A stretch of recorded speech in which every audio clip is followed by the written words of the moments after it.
lunes, tal como lo habíamos anunciado, damos la cordial bienvenida al economista Francisco Suet, decano de la Facultad de Economía y Ciencias Empresariales de la UES. Qué gusto que nos acompañe, economista. Buenos días. Buen día, Luisa. Economista, la prensa destaca entre sus titulares que la negociación con el Fondo Monetario Internacional, de darse, se cumpliría en 3 etapas. Revisión técnica, staff y board. ¿Qué quiere decir esto? ¿Conviene o no conviene al Ecuador ir a ese acuerdo con el Fondo Monetario Internacional? Bueno, digamos que a estas alturas del problema casi que no hay otra alternativa. Esa es la verdad. Porque conocemos que el presupuesto necesita un financiamiento nominal de 8.000 millones, probablemente sea más alto que eso, 10.000 millones de dólares. Y 10.000 millones de dólares de financiamiento para poder ejecutar el presupuesto no los va a poder conseguir en los mercados. Inclusive vemos que el último esfuerzo fue carísimo. Los 1.000 millones con cupón de interés del 11% es una carga demasiado onerosa para el país, para los ecuatorianos.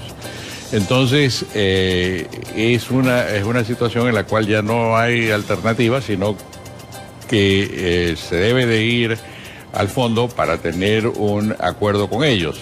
Esto de aquí, de haberse hecho en el momento oportuno, esto es cuando se detectó que iba a haber problemas, y era claro, porque allá por el año 14 empezó a romperse la hegemonía del petróleo, y desde ahí pues hemos vivido como hemos vivido.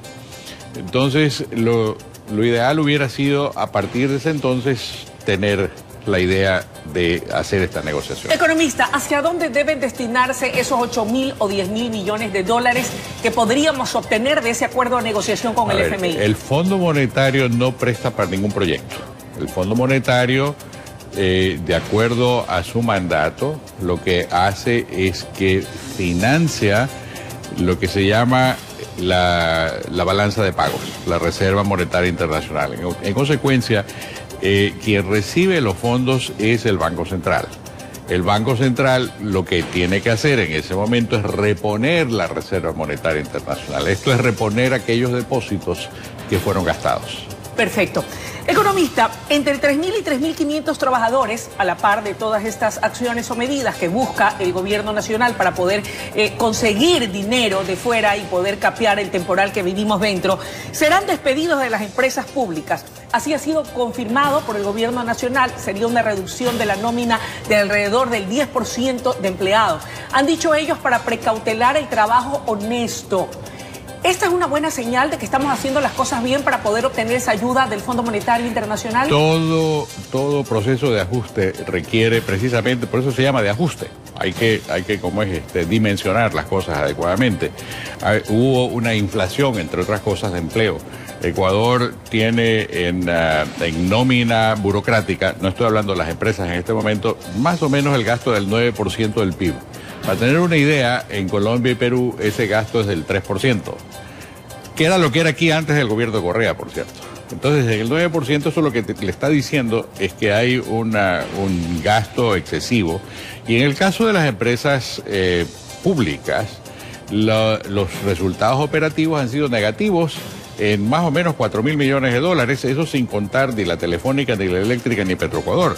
Esas son empresas no viables. Entonces, ¿cómo se puede sostener empleos que no son viables? Porque al final del día esos empleos los pagan los usuarios y los contribuyentes. ¿Cabe la privatización de ese tipo de empresas? Yo creo que hay 3 categorías. Una, aquellas empresas que simplemente no son viables y que no pueden seguir. Punto. Tan simple como otras que pueden ser adecuadas con infusiones de capital y que pueden ser o bien vendidas o bien concesionadas. Y otras que por razones las que fueren, pero que tienen que tener relación con la eficiencia, deben de ser preservadas dentro del sector estatal. Ahora, eso en cuanto a este tema de las acciones del gobierno, de lo que se busca hacer. Pero hablemos de la situación del común denominador del ecuatoriano de a pie, del obrero, del campesino, del ama de casa, de aquel que trabaja en una empresa privada para tener un sueldo, quincena y fin de mes. ¿Qué es lo que se escucha? No hay dinero, no hay liquidez, estoy recontraendeudado. ¿Hasta cuándo será esta situación? ¿Esto es reversible? ¿Esta ayuda que llegaría de fuera va a ayudar a agilitar y a mover la economía para que también el resto de ecuatorianos podamos sentir menos asfixio, menos ahogo? Sin lugar a dudas, es una infusión de liquidez. Ok. La contraparte de esa infusión de liquidez es el ordenamiento y el ajuste económico.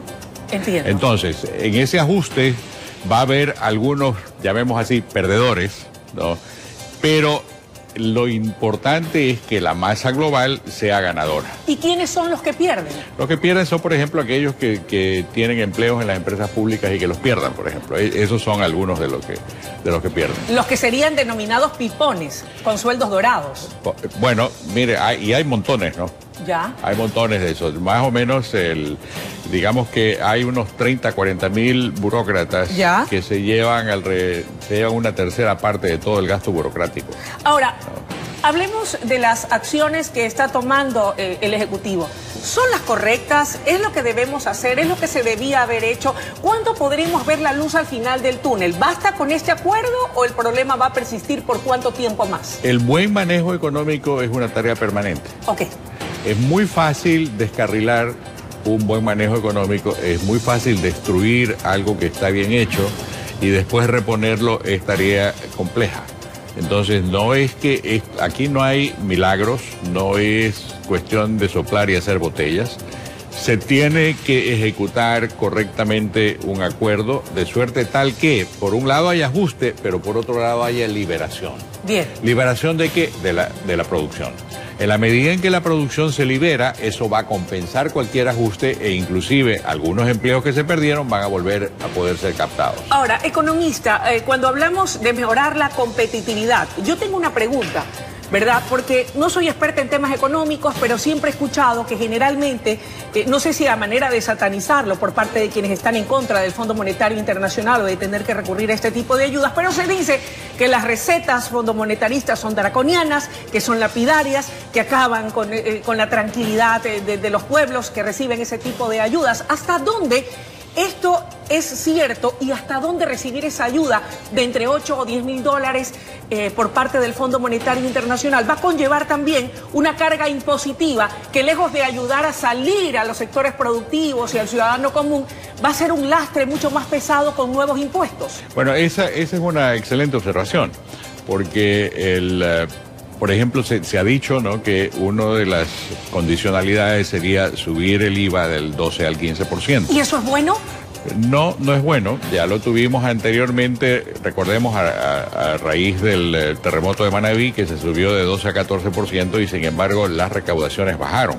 En la medida en que hay una situación económica de ajuste, el cargar más impuestos hace que el ajuste sea más complejo. Lo ideal entonces es precisamente hacer es un poco más, es más arte que ciencia, de liberar las fuerzas del mercado, de liberar las fuerzas de la producción, de bajar todo este aparato sobreregulatorio que existe sobre la economía, de bajar la burocratización de la economía.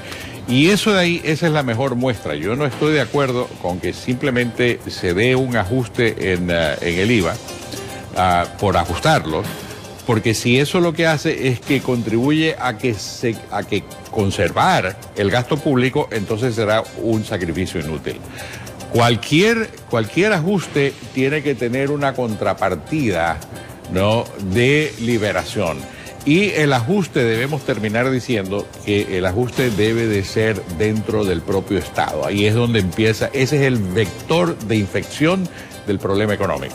Bien, nos queda clarísimo. Nos quedan apenas 2 o 3 minutos de entrevista y yo solo quiero finalizar pidiéndole una sugerencia, una recomendación, un consejo para las familias ecuatorianas que están sobreendeudadas, que tienen esas tarjetas de crédito a reventar, que ya han hecho 3 y 4 refinanciamientos y que estando el país como está, con ese diagnóstico que usted nos hace, poco alentador y del cual queremos salir, y entiendo el gobierno busca denodadamente hacer los ajustes pertinentes, ¿qué debemos hacer nosotros casa adentro?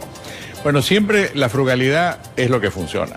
La frugalidad quiere decir que hay que conscientemente bajar el gasto en la familia. Ser más austeros. Ser más austeros. Lamentablemente es así. Ahora, ¿qué quiere decir? Siempre hay prelaciones. Ok. No. La alimentación. La salud. La salud, la educación. Bien. No. Las necesidades básicas son aquellos rubros que deben de ser cubiertos y deben de ser los rubros más importantes. La prioridad. La prioridad. Ok. Ahora bien, eso lo que quiere decir es que los viajes, el ocio, el gasto suntuoso, los trajes caros. Por ejemplo, eso necesariamente tiene que ser pospuesto, ¿no? Eso mientras se cruza este valle recontraseco de liquidez que estamos atravesando todos y que va a requerir precisamente este esfuerzo concentrado.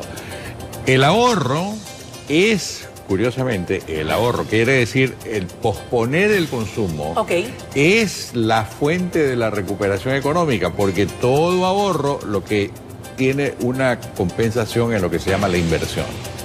¿Ya? Y la inversión a su vez es lo que crea la actividad productiva, los empleos, el ingreso y el nuevo consumo. O sea, es una cuestión circular, siempre requiere algo de tiempo.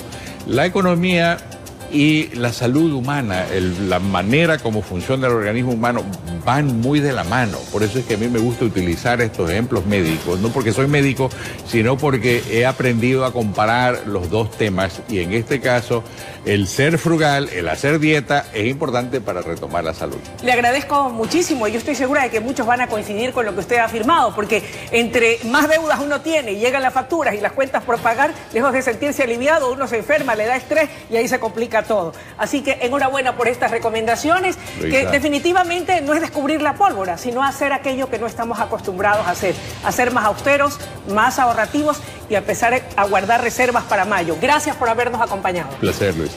Amigos televidentes, ha sido la intervención del economista Francisco Suet, haciendo un análisis y un diagnóstico de la situación económica actual del Ecuador. ¿Qué debe hacer el Estado ecuatoriano y qué debemos hacer nosotros, los ecuatorianos? Pues este barco hay que enrumbarlo juntos, ¿verdad?, hacia buen puerto. Y el sacrificio debe de ser de todos. Vamos a una pausa y enseguida regresamos con mucho más desde la noticia Primera Emisión.